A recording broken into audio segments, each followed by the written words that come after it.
tahun ini juga ternyata Indonesia berada di peringkat keempat penyumbang terbanyak anak stunting di dunia. Angka balita pengidap stunting di Kabupaten Bandung Barat termasuk dalam kategori tinggi. Asupan gizi seimbang saat balita memang dibutuhkan untuk mencegah terjadinya stunting.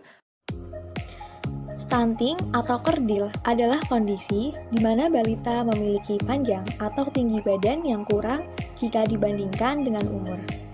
Kondisi ini diukur dengan panjang atau tinggi badan yang lebih dari -2 standar deviasi median standar pertumbuhan anak dari WHO. Anak yang menderita stunting akan lebih rentan terhadap penyakit, dan ketika dewasa beresiko untuk mengidap penyakit degeneratif. Stunting merupakan salah satu masalah gizi yang sedang dihadapi Indonesia. Hal ini menjadi penting karena menyangkut kualitas sumber daya manusia Indonesia di masa yang akan datang.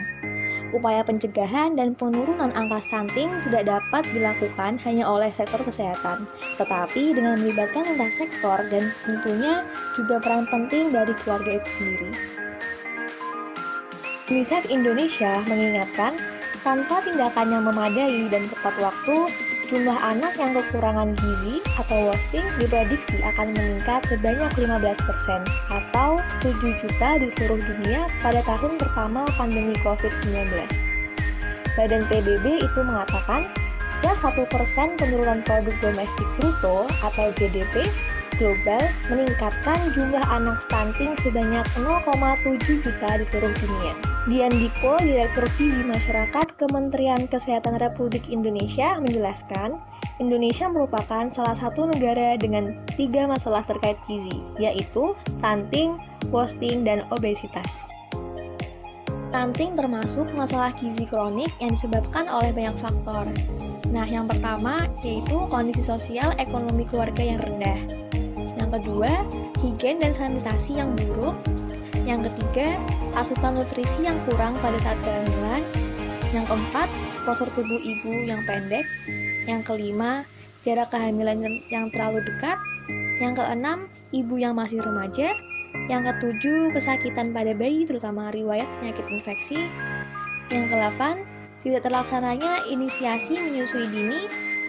Kesembilan, gagalnya pemberian air susu ibu atau ASI eksklusif. Yang ke-10, kurangnya asupan gizi pada bayi.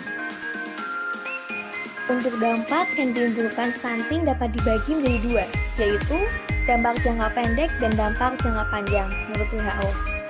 Untuk dampak jangka pendeknya itu yang pertama, peningkatan kejadian kesakitan dan kematian.